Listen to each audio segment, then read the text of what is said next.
Salom, men. Muallif Nargiza Usanboyeva. Ovoz beruvchi Anna. 5-qism. Boshidan katta pul tikib o'ynaganmisiz deyman. Boshida pulga o'ynamaganmiz. Uyingga kirib, borganingiz sari ko'p narsani bilib boraverar ekansiz. Domiga tortar ekan. Masalan, nima tortadi? O'yin bilan bog'liq voqealar. O'yin juda keng qamrovli. Biz mahalla bo'yicha o'ynasak, shaharlararo, davlatlararo o'ynaydiganlar ham bor. O'ynaydigan hududingiz qancha katta bo'lsa, pul ham shuncha katta bo'ladi. Ko'p pul to'laydimi yo oladimi? Boshida UC'ga pul sarflaysiz, tushuntirdi Akrom. Arzimasdek tuyuladi. UC? Ha, u o'qotar qurolingiz va kiyimlaringizni yaxshisiga almashtirish uchun qilinadigan to'lov. UC bersangiz qurolingiz almashadi. UC'ni esa haqiqiy pulga sotib olasiz. Qanday qilib? Aybga buyurmaysiz. Men o'ynamaganim uchun bilmayman. Plastik kartangizdan pul o'tkazasiz. Sizga UC beriladi. Keyin UC'ni sarflab yaxshiroq qurol olasiz. Men yaxshi otganim uchun, yuta boshlaganim uchun UC'ga achinmay pul sarflardim. Mana shu sarflarim sabab ro'zg'orga pul yetkaza olmay qarz bo'la boshladim. Bir safar hamkasbimdan, bir safar qo'shnimdan. Shundan keyin pulli o'ynash fikri keldi. Akrom bosh irg'adi. Boshida yutdim, keyin yutqaza boshladim. Atrofimdagi hammadan qarz bo'ldim. Ular har kuni qarzga olgan pulimni qaytarishimni so'rashardi. Keyin 1000-2000 dollar olgan tanishlarim ustingdan ichki ishlarga yozib beraman deydigan bo'ldi. Akrom o'q tortdi. Ko'zlari yoshga to'ldi. Ovozi titradi. Keyin jinoyat qilishga majbur bo'ldim. Boburning ko'zlarini katta-katta ochib unga tikilib qoldi. Jinoyat? Boburning ko'zlari katta-katta bo'ldi. Akrom esa boshini egib olib, kafti bilan yuzini to'sib oldi. Dilorom Samiraga sinchkovlik bilan qaradi va sekin so'radi. Haligi qiz telefon qilganidan keyin Shohjahonga qo'ng'iroq qilmadingizmi? Yo'q. Uchi? Yo'q, u ham qilmadi. Oyingiz video tarqaguncha Shohjahon haqida bilarmidi? Samira ha degandek bosh irg'adi. O'zingiz aytganmidingiz? Yo'q, telefonimni tekshirganida yozishmalarimizni ko'rib qolgan. Gaplashma deb urushganmidi oyingiz? Yo'q, qanaqa pul berding, nega pul berding deb urushgan. Dilorom yana hayratga tushdi. Shohjahonga pul berganmidingiz? Samira o'yga toldi. Shohjahonga zanjir berganini esladi. Samira sumkasini kavlab, qalin, chiroyli tilla zanjir chiqardi. Kaftida tutib turib, Shohjahonning tumshug'iga olib keldi. Yigit tilladan ko'z uzmadi. Uning ko'zlari chiqib ketgudek bo'ldi. O'zini yo'qotib qo'yay dedi. Grammi juda ko'p shekilli. Sotsam, ya'ni sotsak qanchalarga olarkan? Samira g'ururlanib gapirdi. Oyim o'tgan yili 4000 dollarga olganlar. Shohjahon battar o'zini yo'qotdi. 50 mingga yaqin pul bo'ladi. Ha, to'g'ri, lekin oying bilib qolsa nima deysan? Men olmadim deb turib olaman. To'g'ri, tan olmasang hech kim seni ayblamaydi. Yigit zanjirni sekin qo'liga oldi. Dilorom va Samira o'tirardi. Dilorom o'ychan, xo'rsingancha Samiraga qaradi. 4000 dollarlik zanjirni o'g'irlab, yigitga berdingizmi? Samira bosh irg'adi. Hech bo'lmasa, anu qiz telefon qilgach, zanjirni so'rab, Shohjahonga telefon qilmadingizmi? Yo'q. Demak, zanjirni yo pulini qaytarib olish niyatingiz yo'q. Samira yo'q degandek bosh chayqadi. Dilorom tanasini kursiga tashlab, orqaga suyanib Samiraga sinchkov tikildi. Tushunarli. Bundan keyin ham so'ramoqchi emassiz. Shu bilan oyingizdan o'ch oldingiz. Yillar davomida sizni urushgani, otangizning alamini olgani uchun jazoladingiz, to'g'rimi? Samira Diloromga yalt etib qaradi. Dilorom daftariga jazo deb yozdi. Doim besabab kaltak yeganingiz uchun oyingizga jazo qildingiz, dedi so'ng. Eng yaxshi ko'rgan zanjiri orqali, to'g'rimi? Samira yerga qaradi. Qo'llari titradi. Hattoki og'ir yutingani Diloromga ham eshitildi. Yigitga tilla zanjir nega kerak bo'libdi? O'qishini, shartnoma pulini to'lash kerak ekan. Dilorom qoshlarini ko'tarib qo'ydi. Shuning uchun sizdan pul so'radi. Siz zanjirni berdingiz. Ha, Samira. Yigit firibgar. Hozir bunaqalar ko'p. Uni aynan qaysi o'qishda, qaysi fakultetda o'qishini bilasizmi? Samira bosh chayqadi. Dilorom esa xo'rsindi. Yigit haqida ota-onangiz bilan gaplashaman. $4000 zanjir kichkina narsa emas. Oyim yana meni uradi, dedi Samira g'alati bo'lib. Urmaydi. Siz aytmaganingiz uchun onangizga emas, ko'chadagi odamga ishonganingiz uchun albatta jahli chiqadi, ammo urmaydi. Samira xo'rsindi. Dilorom telefoniga qaradi. Vaqtimiz tugadi. Sizga vazifa o'sha. Onangizga yaxshi ko'rishingizni aytasiz. Jahlini chiqarmaslikka harakat qilasiz. Dilorom o'rnidan turdi va koridorga chiqib Dilfuzani imlaydi. Samira chiqib ketdi. Yoniga esa Dilfuza kirdi. "O'tiring", dedi Dilorom. Dilfuza esa o'tirdi. Samira gaplashgan yigit Shohjahon haqida bilarkansiz, a? Ha, telegramda yozishgan ekan. Pul beraman degan Samira. Pul bermagan. Zanjiringiz o'sha bolada, dedi Dilorom. Dilfuzaning ko'zlari katta-katta bo'ldi. Jahlingiz chiqmasin, tayinladi Dilorom. Men u yigitni firibgar deb o'yladim. Samiraning ishonchiga kirgan. Buning uchun qizingizni urmang. Qanday qilib urishmayman? Tutaqib ketdi Dilfuza. O'zi o'tgan safar janjal qilib sharmanda qilganiga zo'rg'a chidadim. Bunda o'zingizni ham aybingiz bor.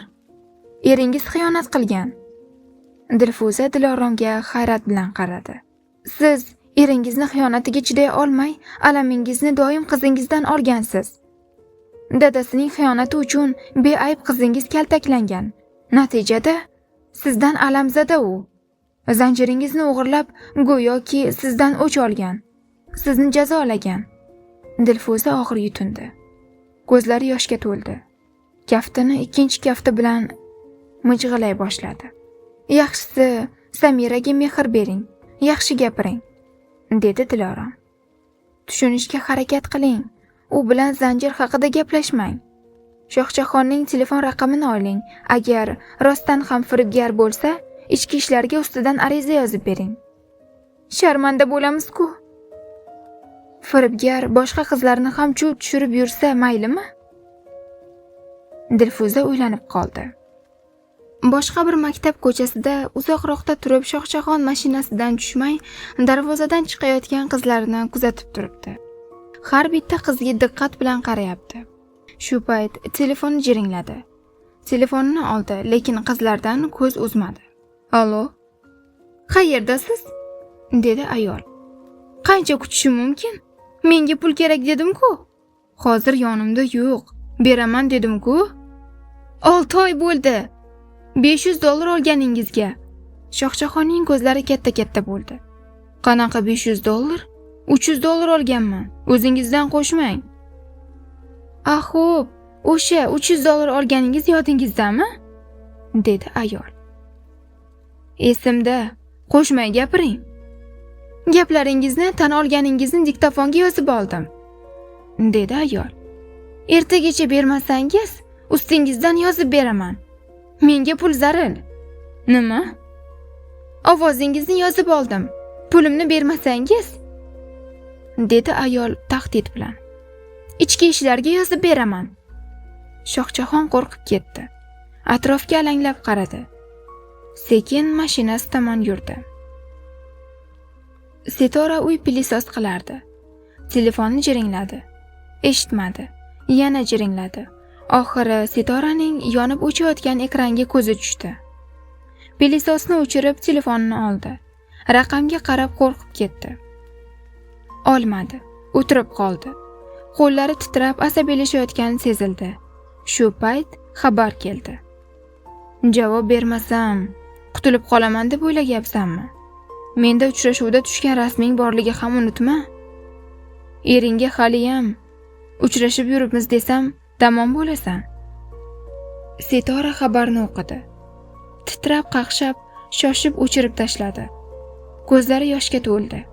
Endi nima qilaman? Dedi u yig'lab. Nima qilaman? O'ldim. Bu oxiri meni erim bilan ajrashtirib yuboradi. Erim haydab yuboradi. Sitora Pelesosning yoniga o'tirib qoldi. Atrofga javdirab qaradi. Nima qilarini bilmay titragancha qoldi. Bobur va Akrom suhbatlashardi. Akrom yig'lamsirab gapiryapti. Shunaqa ko'chaga kirib qoldimki, o'ynayotgan o'yinimdan ham xavfli. Menga yordam bering aka, iltimos. Jar yoqasidaman. Har kuni jinoyat qilaman. Qanday jinoyat? Akrom o'yga toldi. Xotiraga berildi. Bankning kredit bo'limi. Akrom ishlab o'tiribdi. Telefoni jiringlab Zuhra degan yozuv ko'rindi. Alo?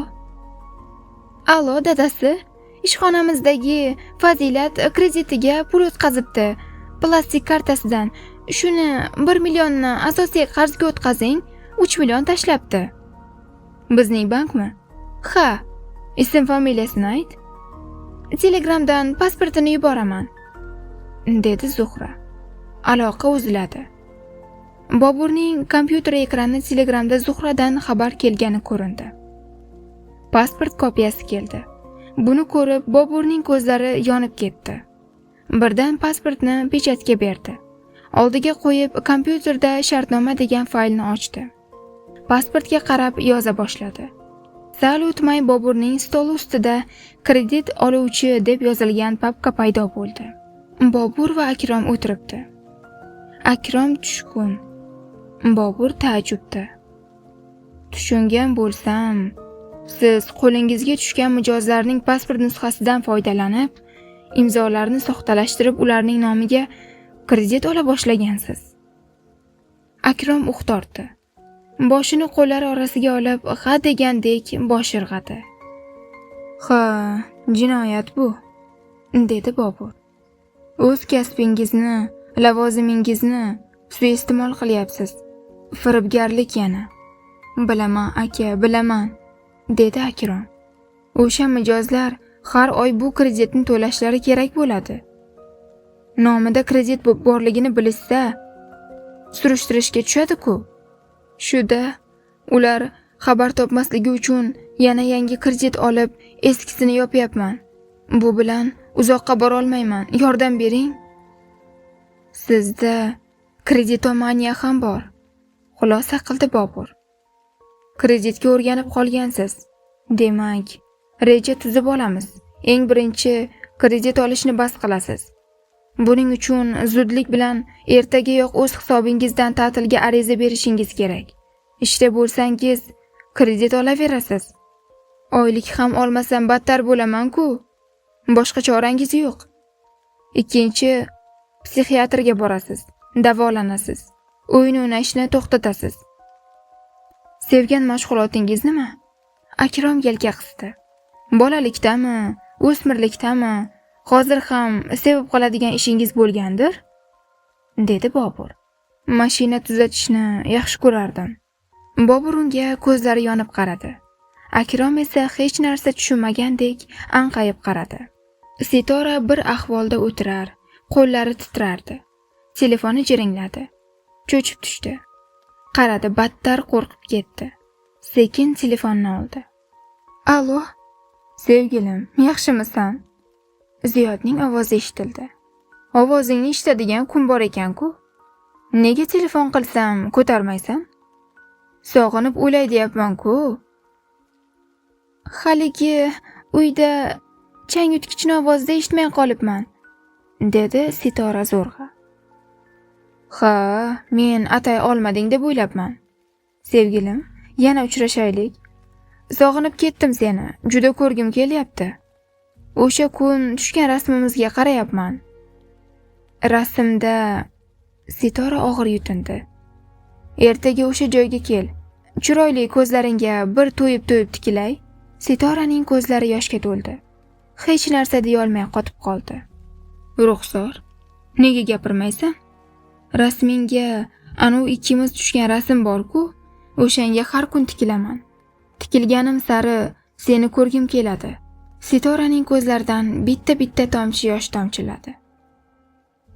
Yana uchrashmasak bo'lmaydi. Eshityapsanmi? Sitora zo'rg'a ovoz berdi. Ha, eshityapman. Sitora telefonni tutgancha ezilib yig'ladi. Akrom va Bobur gaplashib o'tiribdi. Akrom tushkun. Vazifalaringizni bildingiz. Bobur tushuntira boshladi. Ishdan ta'tilga chiqasiz. Birga o'yin o'ynaydigan mahalladosh yigitlarning telefon raqamini vaqtincha bloklaysiz. Psixiatrning aytganini qilasiz va birorta mashina tuzatadigan usta yonida butun ta'til davomida bosh ko'tarmay ishlaysiz. Akrom og'ir yutinib qo'ydi. Agar nimadadir qiynalsam, sizga telefon qilsam bo'ladimi? Bo'ladi. Rahmat. Aytgancha, men bu voqealarni aka-ukalaringizga, yaqinlaringizga ayting dedim. Uqtirdi Bobur. Ularning tasallisi, yordami juda kerak hozir sizga. Balki qarzlaringizni yopishda ko'maklashar. Xo'p, aytaman. Akrom o'rnidan turdi. Bobur ham. Kelasi hafta siz bilan uchrashamiz. Ko'ramiz o'zgarishlarni. O'zgarishni o'zingizdan boshlang. Salom men deng va o'zingizni o'zgarib oldingi Akromga qayting. Xo'p. Ular qo'l siqib xayrlashishdi. Akrom chiqdi. Bobur esa kuzatib qoldi. Sitora ko'zlari yoshga to'lib turibdi. Ziyod bilan telefonda gaplashyapti. Nega indamaysan? Ertaga o'sha soatda, o'sha joyda uchrashamiz. Eshityapsanmi? Ha. Men 15 daqiqa oldin borib kutib turaman. Kelmay qoladi deb o'ylamang lekin. O'zing ham kelmay qolishni xayolingga keltirma. Oqibati nima bo'lishini bilasan-a? Sitora og'ir yutindi. Ziyodning o'rtamiyona uyi. Yigit yotib telefonda gaplashyapti. Bo'pti sevgilim. Ertaga ko'rishamiz bo'lmasa. Ziyodning xotini Munira 3 yoshlarda qizchasining qo'lidan ushlab kutilmaganda uyga kirib qoldi. O'zi homilador. Ziyodning gapini eshitib qoldi. Avzoyi o'zgardi. Yigit esa aloqani uzdi. Kim bilan ko'rishmoqchisiz? Dedi Munira. Bir usta. Shaharga borib 1-2 so'm ishlab kelmasam bo'lmaydi. Pul tugadi. Muniraning qoshlari chimirildi. Ustaga sevgilim, jonim demasangiz kerak. Ziyod bir zum gapini yo'qotib qo'ydi-da, keyin peshkirlik qildi. Nima, sen meni gapimni poylab yuribsanmi? Xo'jayinchilik qilmoqchimisan? Na ishlaysiz, na bir so'm topib kelasiz, na ro'zg'orning ishini qilasiz. Yana o'ynash topganingizga o'laymi? Ularning qizchasi qo'rqib yig'lab boshladi. Yig'lama qizim. Na bolani o'ylaysiz. Kechadan buyon issig'i chiqadi. Dori olib kelay demaysiz. Ziyod o'rnidan turib battar baqirib berdi. Ish qayerda ekan? Bolani kasal qilgan o'zing. Bitta bolaga eplab qara olmaysan. Men bilan ishing bo'lmasin, bildingmi? Urib o'ldirib qo'yaman. Ziyod Muniraga musht o'qtadi. Munira o'zini himoya qilgan bo'ldi va bolasini ko'tarib chiqib keta boshladi. Qachon qaraman men yomon? Ketaman. Olib kela qoling o'sha yaxshisini. Munira eshikni tars etkazib yopdi. Ziyod bir cho'chib tushdi va eshikka g'azab bilan qarab qoldi. Rashidning mashinasi. Uning yonida Dilfuza o'tiribdi. Orqa o'rindiqda Samira o'tiribdi. Samira ko'chaga qarab xayol surib ketyapti. Dilfuza ham oynaga qarab xayol surib ketyapti. Qulog'i ostida Diloromning ovozi yangradi. Siz eringizni xiyonatiga chiday olmay, alamingizni doim qizingizdan olgansiz. Dadasining xiyonati uchun beayb qizingiz kaltaklangan. Natijada sizdan alamzada u. Zanjiringizni o'g'irlab, go'yoki sizdan o'ch olgan, sizni jazolagan. Dilfuza xo'rsindi. Xotiraga berildi. Dilfuza ovqat suzyapti.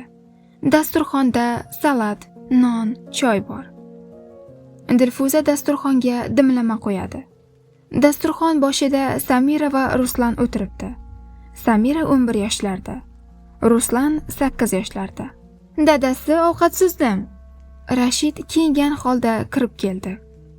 O'zlaring yeveringlar, dedi u. Meni ishim chiqib qoldi.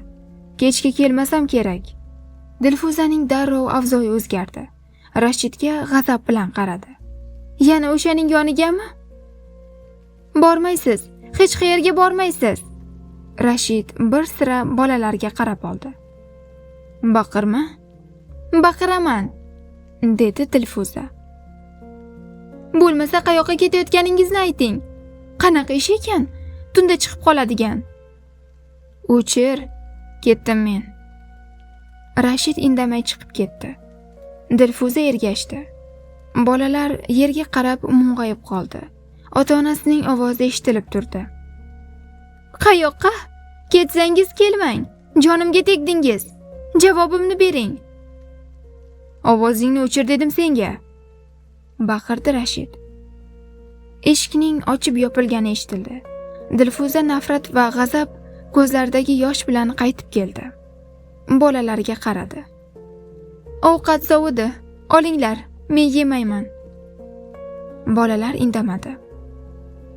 Ovqatni yenglar dedim. Meni yegim kelmayapti, dedi Samira.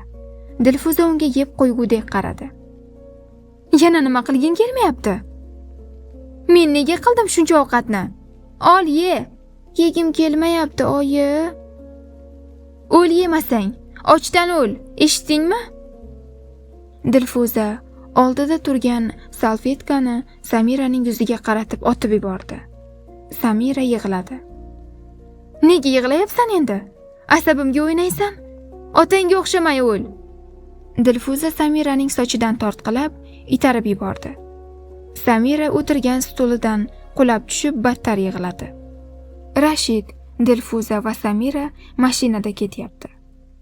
Dilfuzaning xotirasi tugadi. Xo'rsindi. Og'ir yutindi. Orqaga o'girilib qiziga qaradi.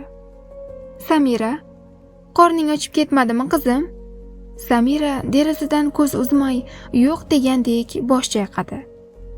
Serqatnov mashinalar, binolar ko'rsatildi. Dilxush nimalarnidir yozib o'tiribdi. Dilorom xonasidan chiqib keldi. Keyingi mijoz kelmadimi? Hozir telefon qildim. Yo'lda tirbandlikda qolib ketibdi. 5-10 daqiqada kech qolsam kerak dedi. Bobur akamning oldida mijozlari bormi? Ha, dedi Dilxush. Dilorom Boburning xonasiga bir qarab olib gapirdi. Bobur akamning yoniga kirib turibsanmi? Kofe damlab ber, shu bahona kirganingda shirin gapir. Dilxush g'alati ahvolga tushdi. Ustoz, qo'ying, shunaqa qilmaylik. Shu gaplarni siz aytayotganingizga ishongim kelmaydi. Ishon, men aytayapman. Talab qilyapman sendan. Men senga ham, Bobur akamga ham yaxshilik qilmoqchiman. Sen ham sinalgan, yaxshi odam bilan oila qurasan. Bobur akam ham, dedi Dilorom yig'lamsirab. Seni sevib qolsa, meni ketganimga achinmaydi, kuyinmaydi.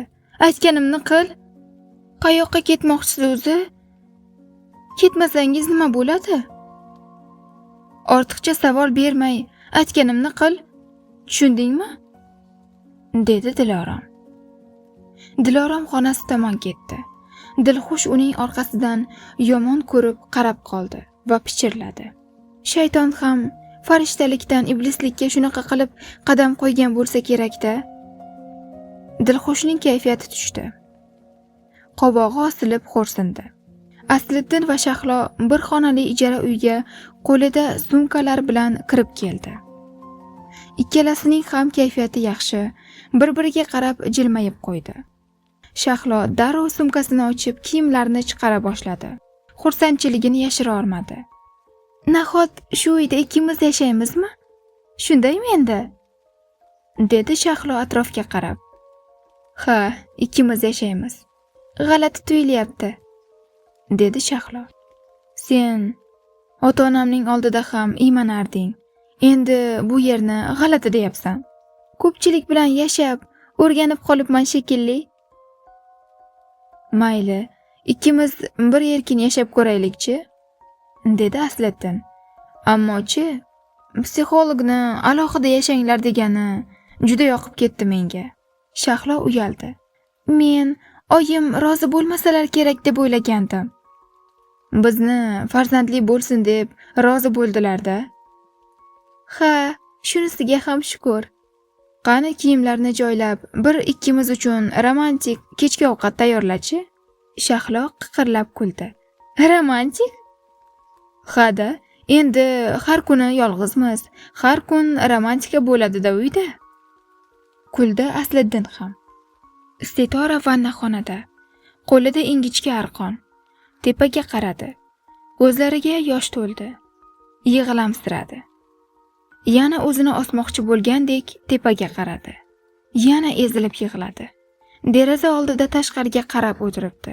O'ychan, qulog'i tagida Diloromning gapi jarangladi. Samira, Shohjahon firibgar, hozir bunaqalar ko'p. Samiraning ko'zlari yoshga to'ldi. Shohjahon aka meni sevardi, dedi o'ziga o'zi.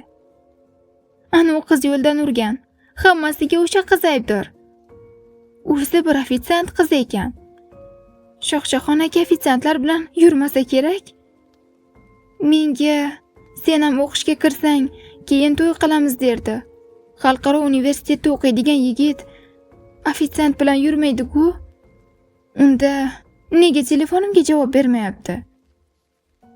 Zanjirni so'raydi deyotgan bo'lsa kerak. Zanjirni so'ramayman deb xabar yuborsammikin? Uf.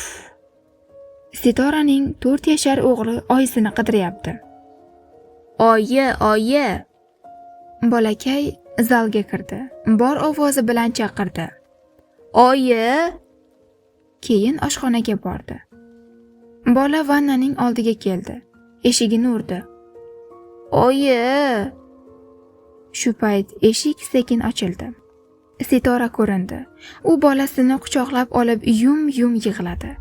Ularning orqasida vannaxonada osilgan ip dor ko'rinib turardi. Rashid yotoq karavotda yotibdi. Dilfuza tryuma oldida o'tirib, yuziga krem surkab massaj qilyapti. O'ylanib qoldim, Dilfuz, dedi Rashid. Menimcha, tinchgina o'sha bola bilan yolg'iz gaplashganimiz yaxshi. Agar zanjirni qaytarmasang, ichki ishlarga beramiz deymiz. Imi-jimida kelishuv qilamiz. Menam shu yo'l to'g'ri deyapman. Ana u psixolog ichki ishlarga yozib beringlar deydi. Samiraning kelajagi nima bo'ladi? Ichki ishlarga xabar bersak, tergov, sud degandek gap ko'payadi. O'zi bizga ana video sharmandalik yetib ortadi. Rashid o'q tortdi. Hayronman. Nima yetishmaydi bu qizga? Bir balolarga aralashib yuradi. Shu paytgacha yonini olib keldim. Endi jahlim chiqyapti. Yo'q, bir yigitga $4000 zanjirni olib chiqib bersa, tavba. Dilfuza o'zining aybdorligi esiga tushib yelka qisdi. Erkalatib yubordik shekilli. Psixolog yaxshi gapiringlar dedi-ku. Yomon gapiryapmizmi biz? Dedi Rashid. Psixolog ana u sayoq yurgan davringizni ta'sir qilgan dedi. Ta'sirlanganmish. Rashid qizarib bo'zarib qoldi. O'tdi ketdi. Endi shuni tiqishtir. Tiqishtirmayapman. Psixologning gapida. Bo'ldi qil. Undan ko'ra o'yla. Ana u yigitni nima qilamiz?